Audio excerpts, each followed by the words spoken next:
MK11 yang biasanya ini Kabar duka disampaikan Panglima TNI Marsikal Hadi Cahyanto dari perkembangan operasi pencarian dan penyelamatan KRI Nanggala 402. Dari data peralatan pencarian di kapal-kapal yang dikerahkan, berhasil menunjukkan titik lokasi yang lebih akurat, termasuk sejumlah benda yang diyakini bagian dari KRI Nanggala 402. Panglima TNI Marsikal Hadi Cahyanto langsung mengumumkan tenggelamnya KRI Nanggala dan berita duka gugurnya 53 awak kapal. KRI Nanggala 402 telah tenggelam dan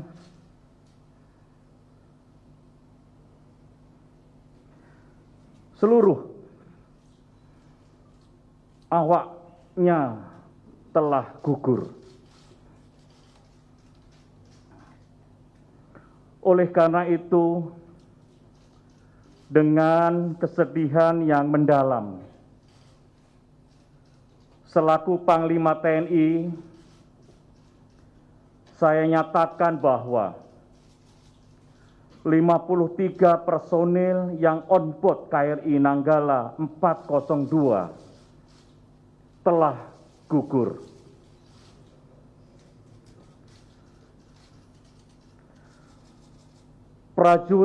Prajurit terbaik Hiu Kencana telah gugur saat melaksanakan tugas di perairan utara Bali. Presiden Joko Widodo sebelumnya memerintahkan operasi pencarian dan penyelamatan tetap diteruskan. Bagi Presiden Jokowi, seluruh awak kapal adalah patriot terbaik penjaga kedaulatan bangsa, dan musibah tenggelamnya kapal ini adalah duka seluruh masyarakat. Musibah ini mengejutkan kita semua, tidak hanya keluarga 53 awak kapal, keluarga Hiu Kencana, maupun keluarga besar TNI Angkatan Laut, tapi juga seluruh rakyat Indonesia. Mereka adalah putra-putra terbaik bangsa, patriot terbaik penjaga kedaulatan negara. Segala upaya terbaik pencarian dan penyelamatan telah dan masih akan kita lakukan. Duka dan simpati musibah tenggelamnya KRI Nanggala 402 nampak di halaman depan harian Kompas hari ini berjudul Hormat bagi Patriot. Sebuah istilah ungkapan on eternal patrol atau patroli di keabadian, doa dan simpati mengalir dan trending di media sosial sejak berita kehilangan KRI Nanggala 402.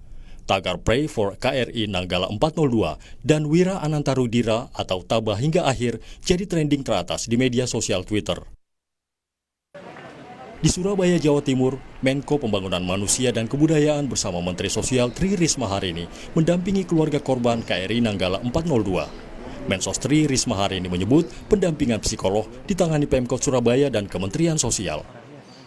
Tadi disampaikan oleh Bapak Menko untuk mendampingi keluarga. Jadi psikolog kami sudah menyebar di beberapa tempat, kecuali di Surabaya, karena kemarin saya minta tolong Pak Wali Kota Surabaya untuk psikolog Surabaya dampingi yang di Surabaya. Di luar Surabaya kita dari Kementerian Sosial. Peningkatan status operasi pencarian dan penyelamatan KRI Nanggala 402 dimulai Panglima TNI bersama Kepala Staf TNI Angkatan Laut Sabtu kemarin dari temuan sejumlah benda selama pencarian. KRI Nanggala 402 disebut terdeteksi pada kedalaman 850 meter di bawah laut setelah pada Rabu lalu hilang kontak sebelum mengikuti operasi latihan penembakan torpedo di perairan Bali. Selamat jalan para kusuma bangsa, patriot terbaik, pengarung dan penjaga samudra, Ibu Pertiwi. Tim Liputan, Kompas TV. Indonesia kehilangan para prajurit terbaiknya. Doa dan rasa hormat menyertai kepergian 53 awak KRI Nanggala 402 setelah kapal selam tersebut dinyatakan tenggelam. Dengan segala bantuan dan kekuatan yang dikerahkan, apa yang kemudian menjadi tantangan terbesar untuk proses pencarian dan evakuasi KRI Nanggala 402. Kita bahas bersama mantan Kepala Kamar Mesin KRI Nanggala 402, Laksamana Muda Purnawirawan Frans Buwung. Pak Frans, selamat malam. Selamat malam. Pengamat militer dari Institute for Security and Strategic Studies atau ISES, Hairul Fahmi. Pak Hairul, sehat? Sehat, Alhamdulillah. Selamat malam, Mbak Sofi. Selamat malam, serta jurnalis harian Kompas, Etna Patisina. Mbak Etna, apa kabar? Kabar baik, Mbak Sofi. Selamat malam. Selamat malam. Pak Frans, ini Panglima TNI hari ini tadi sore ini menyatakan KRI Nanggala 402 sudah dipastikan tenggelam, seluruh awaknya gugur. Apa yang ingin Anda sampaikan soal hal ini, Pak? Yang ingin saya sampaikan, saya sangat sependapat dengan penjelasan dari Panglima bahwa kapal KRI Nanggala tenggelam dan terbelah menjadi 3 setelah melewati atau setelah memasuki kedalaman 300 kemudian sampai ke barangkali 700 meter. Karena kedalaman itu sudah melewati kedalaman maksimum dari kapal selam atau badan kapal selam itu hanya mampu sampai kedalaman maksimum yang mohon maaf saya tidak bisa sampaikan karena itu rahasia, tetapi penjelasan dari Panglima bahwa dia tenggelam melewati 300 kemudian sampai ke 700 itu sudah melewati batas maksimum kedalaman operasional kapal selam. Pak Frans, kalau boleh saya bertanya, Anda adalah mantan Kepala Kamar Mesin KRI Nanggala 402, itu kapan Pak Frans? Tahun 80-an sampai 80-an ya? 87. Sampai 87. Jadi waktu itu kondisinya pada saat Pak Frans bertugas, kapal KRI Nanggala ini masih relatif baru begitu ya? Relatif baru dan perfect karena kebetulan kami adalah kru pertama yang membawa pulang kapal. Sebenarnya saya pertama berdinas di KRI Cakra. Nah saya berangkat ke Jerman tahun 97. Ulangi 79. Kembali ke Indonesia dengan membawa kapal selam yang baru itu setelah belajar hampir 2 tahun, tahun 81. Pak Frans, kalau boleh berbagi, apakah Anda bisa menggambarkan, bagaimana Anda menggambarkan situasi yang menimpa KRI Nanggala 402 ini sebelum akhirnya dinyatakan tenggelam, Pak Frans? Kalau menurut informasi yang saya dapat penjelasan dari Panglima maupun Bapak Kasal, bahwa pada saat dia menyelam, izin menyelam, belum begitu dia menyelam, belum berapa lama hilang kontak dan diberitakan bahwa dia blackout di situ. Jadi saya sependapat dengan blackout itu. Begini, kapal selam itu sebelum menyelam, dia harus melaksanakan proses pengetriman untuk menemukan daya apung 0. Artinya kalau daya apung 0, dia bisa dibawa kemana saja, kapal itu tidak berat dan tidak ringan. Nah, dia menyelam, dia sudah izin menyelam, berarti kondisi kapal perfect, mampu untuk menyelam. Dan seluruh peralatan dalam kondisi baik. Kemudian, begitu dia menyelam dan terjadi blackout, itu bisa terjadi. Karena saya pun juga pernah punya pengalaman, tapi bukan pada saat mau menyelam. Sudah di kedalaman tertentu, terjadi blackout itu, karena akibat apa? Konverter, suatu alat untuk merubah arus DC dari baterai menjadi arus AC untuk supply ke peralatan kapal itu jatuh karena kelebihan beban, sehingga ada motor yang pesawat yang stop dan lampu mati, blackout. Kemudian karena kami sudah dilatih, tahu bahwa ini penyebabnya apa, dan terutama kita dibekali masing-masing anak buah itu dari perwira sampai juru masak itu ada lampu senter. Kalau blackout, kita segera ambil lampu senter, kita cari di mana saklar itu. Karena penyebab blackout itu pasti itu konverter yang ada trouble karena kelebihan beban. Sama dengan di rumah kita. Kalau kita misalnya AC-nya banyak, kita jalankan semua, kan beban berat. Itu Betul. sekring jatuh. Nah, itu persis itu. Tapi kami sudah dibekali dengan pengetahuan, harus mengetahui posisi peralatan yang ada, terutama saklarnya. Jadi dalam waktu singkat kami bisa menemukan itu. Dan kita on kan, everything is okay. Pak Frans, silakan. Pada saat kejadian ini kan dinyatakan sedang menyelam.